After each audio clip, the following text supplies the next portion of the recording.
Hello, I'm Lauri Hennessey, and I'm the CEO of League of Education Voters.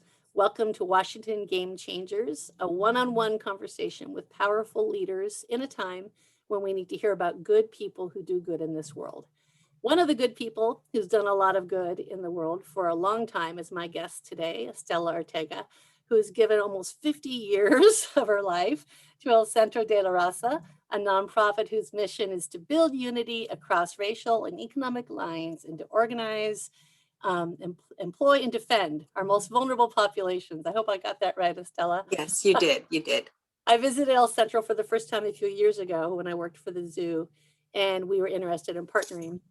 And the visit was a little life-changing for me. So we're going to hear more about the amazing work that El Centro does, about Estela and about the building and much more. So welcome. Thank you so much. I'm happy to be here. And thank you so much for wanting to share information about the work of El Centro de la Raza. So let's start there. Tell us about El Centro. I loved visiting it so much, and I just wish every person could come there.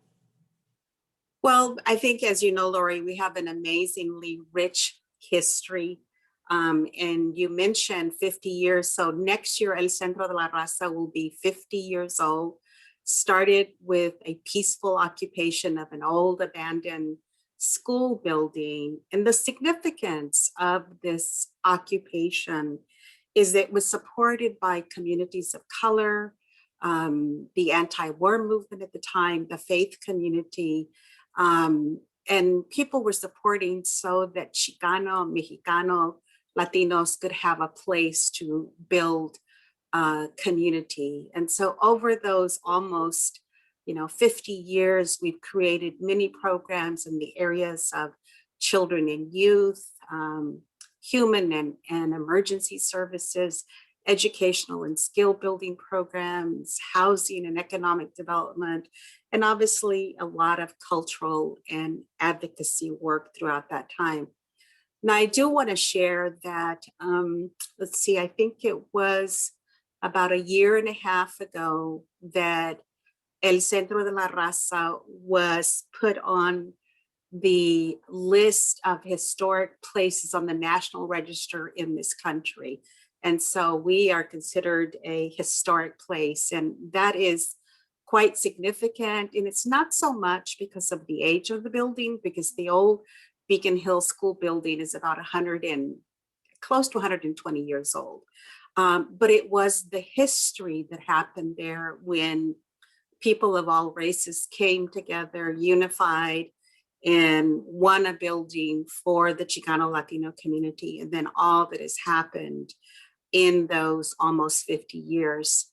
Last year also, there was a textbook published about the history of El Centro de la Raza. And I say textbook because it is being marketed to universities and colleges around the country. So that was in January of 2020. And then in September of 2020, the book came out in paperback. So it's both in paperback and hardbound. So very excited about that. We haven't been able to really do the work of promoting the book because of COVID. And as things begin to settle down, hopefully by the end of the year, we'll pick up on that work. And the governor was supposed to do like something special to make this announcement of being a historic place. But busyness and then COVID struck and didn't happen. Wow. So when I visited, there was a very beautiful statue in the plaza. Tell us about the statue and about the man that the statue is named for. Well, when Roberto passed away in September of 2010, our board of directors wanted to do something significant for him. And they even thought about let's rename the El Centro de la Raza building. And I said, wait a minute. I know that Roberto would not want that, that we would change the name of El Centro de la Raza. And, for the audience, it translates in the center for people of all races. And throughout these almost 50 years, we have basically just always honored and thought about how do we integrate whatever we're doing for the Latino community, how do we integrate that others will feel welcomed at El Centro de la Raza. And that's from the services that we provide and the cultural events like Dia de los Muertos that has become very open to all people. But in going back to the statue, we put a call out for artists on how they might incorporate multicultural art. When you put it out, there was also information about El Centro de la Raza. So one artist, and the artist was from Spain, that bid on the project and showed all of the work that he had done throughout Europe and Spain, and was beginning to do some work in the US. And he proposed that there be a statue done of Roberto. And he had done some magnificent work that was very lifelike. And that's kind of how, that evolved. And we knew that we couldn't use public money, for something like that. So we raised private funds and through a little bit of money from our developer's fee, that we earn when you do a project like that. So that's how it came about. And it's been interesting over the years how people love to take pictures. They put a mask on him. They put a bandana on him. Children, come up and kind of just stare at him. And it's been beautiful. And it is, our community, our children need to remember who our heroes are, who are people who made significant contributions. And so I think it's a great thing that we did. And the other thing too, that we talked a lot about as we were raising funds for the statue, is that statues have been reserved mostly for white men. And it was time to turn that around. And so, having even though I know that there's a statue for Jimi Hendrix on Capitol Hill, and Chief Seattle, I think, is in Volunteer Park or some other place like that. But it's changing the tide that we also can have statues of people of color so that they are remembered for a lifetime. Seattle, this sudden change we've had over the last 10 years in Seattle, all the new people, the tech boom. Sometimes I'm afraid of losing the sense of history that we have. And some people might not even remember the Gang of Four. Yes, I remember exactly. For those who are new, what do we want people to know about the Gang of Four? This is Bernie Whitebear, Bob Santos, Larry Gossett, and your husband. What do we want people to know about those four people and the differences they made? When you think about the times of when they came together, I think the lesson out of all of that is that when we unite as a people, especially people of all races, including our white allies, we can make significant change. And that was the lesson that came out of that for Seattle, for King County. And that legacy of people working together, supporting each other still lives on in Seattle. And I believe has only become stronger. There's all types of, coalitions that are made up, that are multiracial, that are in the health field, the education, all the police accountability work, just significant changes. And I would say that is the primary and the most important lesson in their legacy. And for those who do not know of those four remarkable people, it's worth learning. Go and read our history and look about what happened at what was it, Fort Lawton. There's so many stories. And in that book that I was referring to, it is on Amazon, so if people want to go and get it. That's great. Yeah, I actually One of my clients was the YMCA of Seattle. This is maybe 10 or 11 years ago. And I actually wrote the press release when the AK Guy Award Oh, was given to the yes. Gang of Four. And I remember going to the room as they all were preparing. And it was just like watching a wonderful reunion of four dear friends taking photos over in the corner. And I had never heard of the Gang of Four. And I grew up here. And I remember that's when I first started thinking something's wrong with my education system. You know, I'm glad you mentioned that because I do want to share something that I think is important too, is that these men came together. You know, they were very serious about the work in terms of building unity and making change for the benefit of our communities. But they also had a lot of fun. You know, they enjoyed each other. They joked around, and I think, you know, when you're in the midst of hard struggle, humor is so important to lighten it up, and you know, and that still goes on. But I think that they're the ones that sort of coined that, you know, where they would laugh about, even when things were difficult, you start laughing. Hey, you know, all you can do is laugh about it, you know, at some point. Yeah, I remember that. I remember that sense of humor and love that was Yes. felt. You know, the last year has just been so difficult, and it's very easy in my own bubble to talk about difficulties because I miss my friends. I miss theater. I have kids in college who are sad about not being able to see friends in college. And I find myself constantly reminding people that the difficulty that they feel is often less difficulty than many other people feel. And that there are people in communities who have faced difficulty for a long, long time. Um, what have you found in terms of the impacts of COVID during this period on the community that you work with most frequently?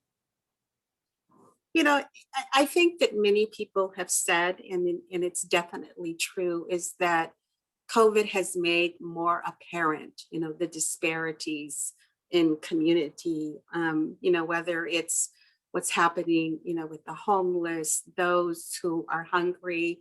I mean, Latinos are 31% have food insecurity. And we are a people that work.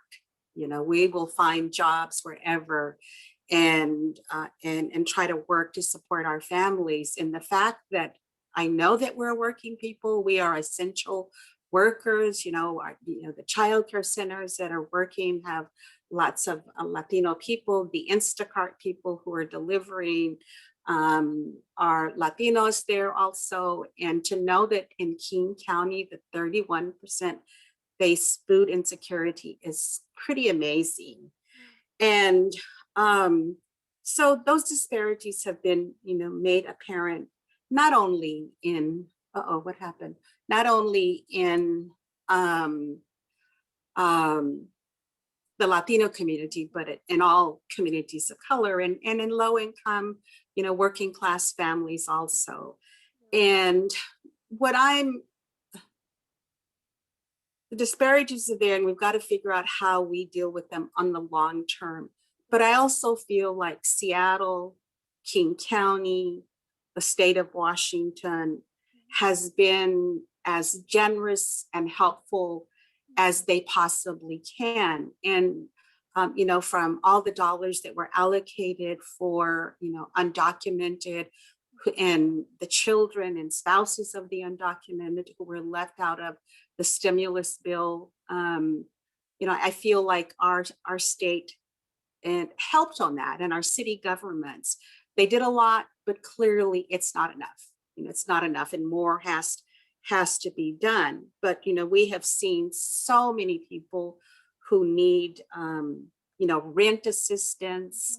You know, the implications of that, where we have to talk to call landlords and remind them that they cannot be evicting people and that we're going to be helping with a certain portion of rent to help people with, again, people who are food insecure, people, you know, families who need diapers for their babies. When, you know, people started calling and asking us for gas money, I thought, oh my God, you know, this is so it's being really hard on people. So again, I felt like Washington State responded incredibly, but there's just so much more still to do, and then the difficulty of, the whole technological question around education and, children, having to figure out with their families on how to function, go to school with Zoom, all that represents,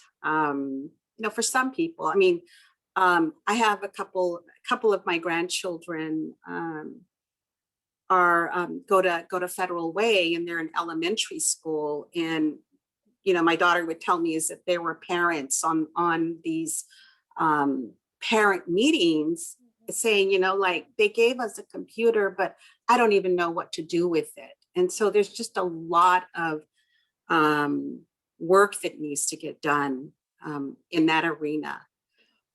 So yeah, it's, since the murder of George Floyd, everyone for the last year has belatedly, and when I say everyone, I talk about many of my white friends, belatedly are all very focused on institutional racism. And that's wonderful because we're all now waking up and starting to talk about our own lives and how we contribute and where are those areas. And it's like every time you identify another area where, okay, we have systemic racism in our healthcare system, then you turn, oh, it's in housing, inherited wealth. I mean, the list goes on. And one of the areas where we definitely know we see that is in education.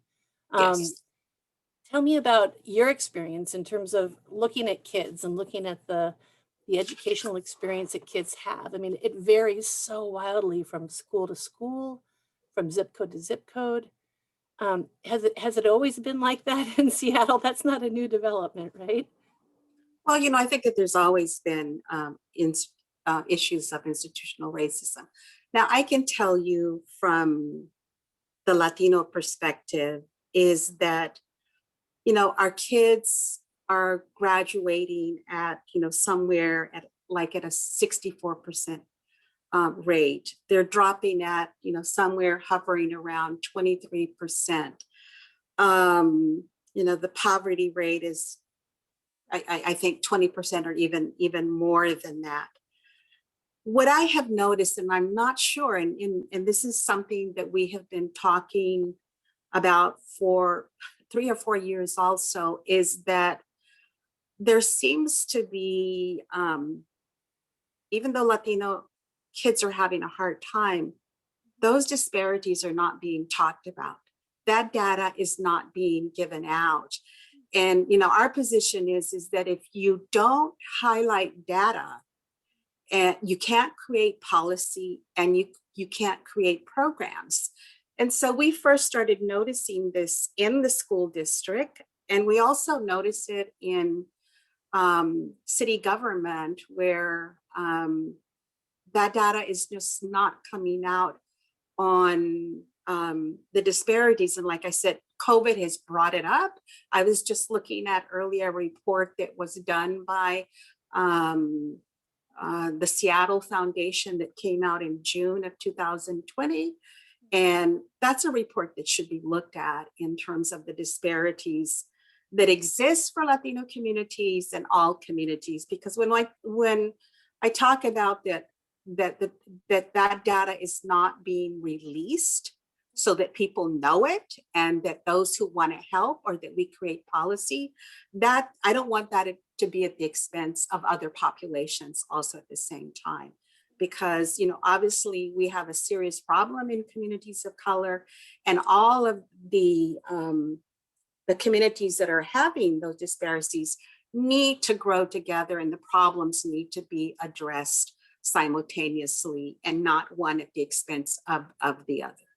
So we're, very, it's a topic. We were meeting with a school board member just a few days ago and raising, that issue. Why is the district not making public the disparities that exist in Latino communities? And we are talking at the city level, data is not being disaggregated to also know what the issues are.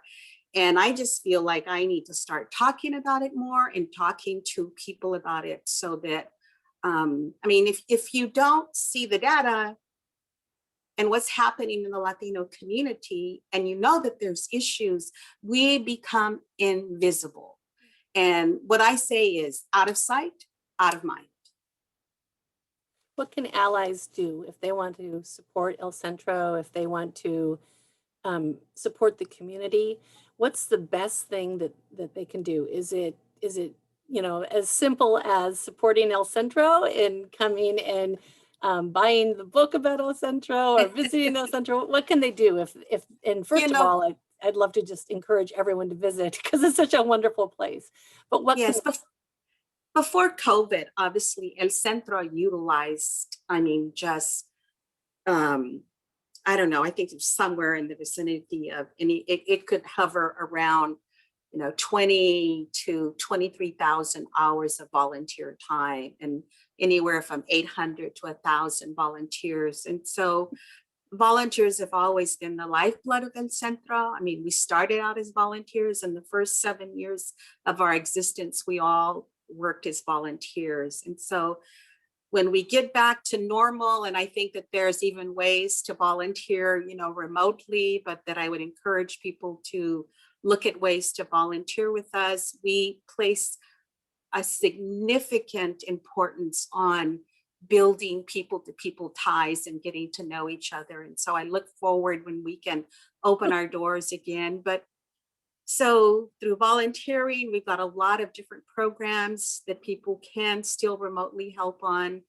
We're actually creating a program for those parents who don't have a command of the technology, that is going to be funded by Comcast to teach basically, a class and then work with people one-on-one. So we do need volunteers in that arena. Obviously contributing funds, to our emergency relief fund that Seattle and the region has been extremely generous to us and being able to help people.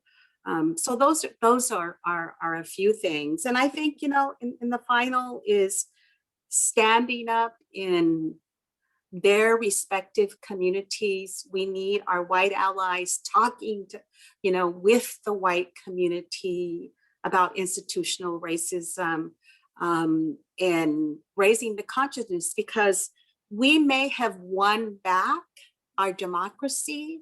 We may have won back the White House in terms of having a democratic government, but those forces have not gone away and are still organizing.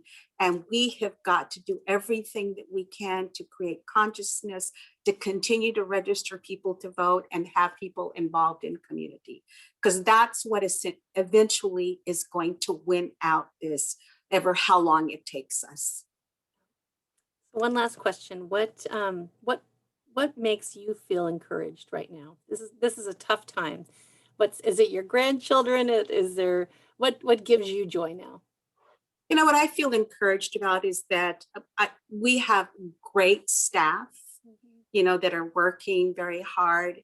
I am encouraged by everybody that has donated funds, who have donated, some people have bought computers and diapers and this and that. I'm encouraged that, that we as a people are helping each other.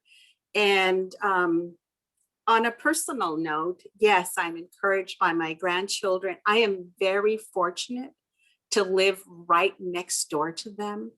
And I get to see them daily. We operate as one household, and just, for me and my family, it has brought us closer together in terms of doing things together, eating dinner, celebrating birthdays and graduations, and that you can do that as a family and feel that celebration. And it may not include your friends and other families, but you can celebrate really well together.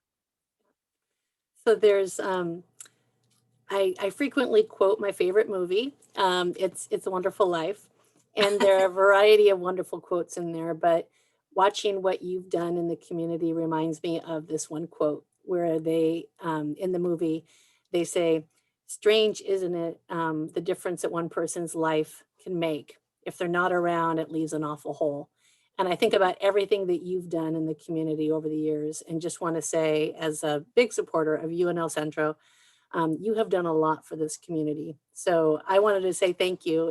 And you've really changed the fabric of our community. Well, I appreciate that kindness, Lori. But what I feel is that the only reason that I've been able to do this work is that there is a collective of people at El Centro and a collective of people in our community that is working hard to, have more justice for our communities, to have more equity and equality, and that we only can do it together. But I appreciate your kindness in that. Well, it's great talking to you. And if people want more information on El Centro, where should they go? They should go to our website, which is just very simple, elcentrodelaraza.org. All right. Well, thank you. It's been so great talking to you again. Thank you for everything. Yes, and thank you so much for the honor. And again, to all those who will be listening or watching, is that when COVID is over, know that El Centro de la Raza welcomes you and that you have a home there also. Thank you. All right. Thanks again. It was great talking to you. And everyone else, I will come back to you another time soon with another Washington Game Changers. And if you want any information on the League of Education Voters, you can go to educationvoters.org. Thank you.